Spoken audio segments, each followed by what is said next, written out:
Battlefield 1 has perhaps the most memorable prologue of any video game I've ever played. It opens on the front lines, leaving you with a single message before launching you straight into chaos. You are not expected to survive.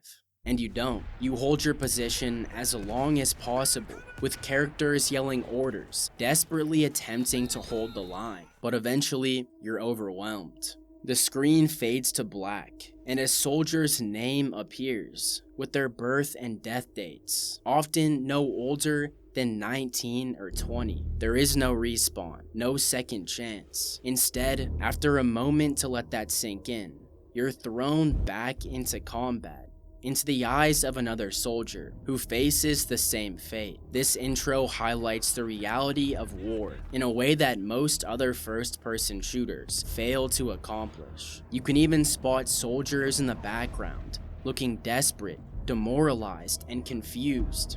It's clear from the game's very first moments that you are not special. Just another soldier about to become a statistic in a field where millions of others share that same fate. You are not expected to survive. The intro doesn't just set the stage for the rest of the game, it also defines the experience Battlefield 1 attempts to deliver. Where a balance between run-and-gun combat and the immersion of trench warfare is masterfully executed. From the voice lines you hear as you charge towards the next command post, to the bullets and artillery that whiz by your head as you scramble to find some form of cover, down to the detail of particle effects and explosions. The overall experience and presentation of Battlefield 1 is better than most war movies. It has been 8 years since Battlefield 1 released, and to this day, it remains my favorite first-person shooter ever made. A bold departure from the futuristic settings dominating the shooter genre at the time, DICE took the opposite approach of rivals at Infinity Ward and focused on the close-quarters combat and trench warfare that defined the Great War. And DICE did their homework, fairly accurately implementing many real-life Great War artifacts into the game, including the accurate depiction of many weapons and uniforms. And all this work by DICE led to a final experience that is the most immersive and atmospheric in the franchise. The sound design in Battlefield 1 truly elevates the experience. As mentioned earlier, the gunfire, voice lines, and artillery sound fantastic, but the audio actually adapts to every unique setting. Gunfire sounds slightly different depending on distance, environment, and the rate of fire. The sound team crafted distinct audio assets for every area, bringing each map to life. The new dynamic weather system added another layer of immersion. Whether players were in a storm, fog, or downpour, the weather effects blended seamlessly with the sounds of gunfire and explosions, leading to an unreal sense of atmosphere and immersion. The soldier dialogue in multiplayer is absolutely phenomenal and only adds to this feeling of realism. When you initiate a bayonet charge, your character will let out a scream, rushing headfirst into the enemy. If you're under heavy fire, at times, your character noticeably panics, breaths quicken, shouts become frantic, and it feels as though the soldier is genuinely fearing for their life. And it's not just your character. Around you, you'll hear fellow soldiers screaming for ammo, calling out for medics, interacting with each other, and reacting to gameplay situations. And at times, these cries sound shockingly real and haunting. The soundtrack for Battlefield 1 is incredibly underrated. From the incredible tracks, such as Dawn of a New Time, that plays in the main menu, hearing the slight pause before the wordless choir begins is such a reflective moment. For a brief second, without the use of gameplay or visuals, the game reminds you of the human cost behind the war. Every time I hear it, I sit in the menu and listen.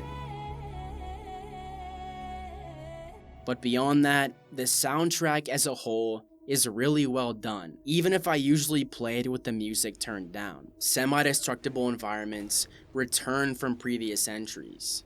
Certain buildings can be entirely destroyed, leaving rubble that alters pathways and line of sight. Explosions can deform terrain, leaving huge craters, providing natural cover, and allowing for players to set up bipods at their edge. There's even some major destruction events, such as the destruction of the Zeppelin in Operations, the defender's ability to destroy the attacker's reinforcing battleship, the ability to crumble sandstone bridges in the Sinai Desert, and certain windmills on St. Quentin. And then there's the smaller stuff, breaking fences, shattering windows, and toppling trees. For balance, some objects remain indestructible.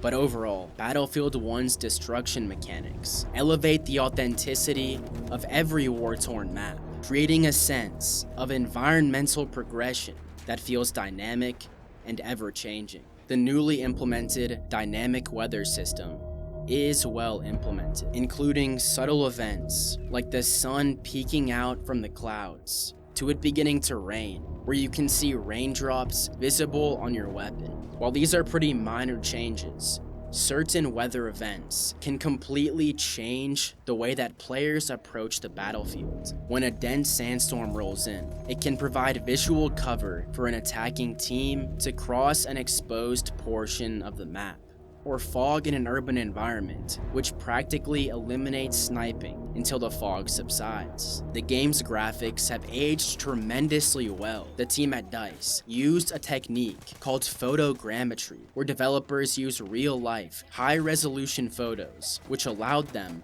to recreate historical World War I scenes with incredible detail. And the end result are environments that capture the look and feel of the real-life battlegrounds of World War I. And even amidst the brutality of war, brief moments of peace and beauty stand out. All these details create a final product that's as engaging as it is immersive, and that immersion only intensifies when you remove the HUD, which amplifies the quintessential Battlefield moments. A teammate sprinting out from behind a building, who's been caught on fire from an incendiary grenade, pausing to take it all in, and turning to see a nearby tank fire off a round that sends a section of a nearby building crashing down. Without a HUD, these moments demand your full attention.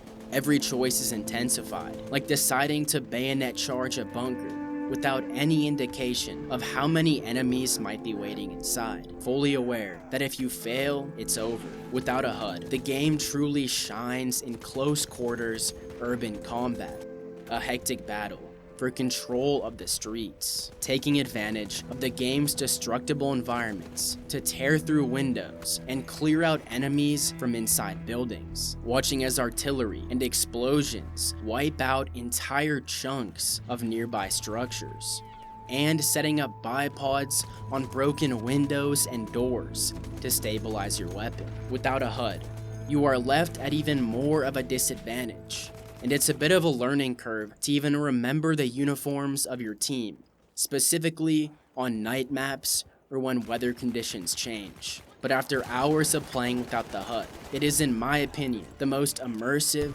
and cinematic way to experience the game. You may not have an optimal KD ratio, but like the game tells you from the very beginning, you are not expected to survive. The greatest thing about Battlefield 1 is that every player is constantly experiencing their own war movie from moment to moment. From the constant artillery bombardment to the ever-changing destructible environments and the satisfying gunplay, Battlefield 1 remains my favorite FPS of all time, even after revisiting the game years later. The game has one of the best atmospheres of any video game, regardless of genre, and the player base remains active across all platforms, meaning even in 2024, it's hard not to recommend this game to any fan of the first-person shooter genre. Thank you for making it to the end. If you're still here, I would really appreciate it if you could hit that like and subscribe button. It really helps the channel. If you're interested in watching more of my content, consider this video about Grand Theft Auto 5, where I talk about the open world and my experience completing a full playthrough with no HUD, or a video about the most underrated lightsaber combat in Star Wars Battlefront 2. Thanks again, and I'll see you in the next video, hopefully on the NPCs of Watch Dogs 2.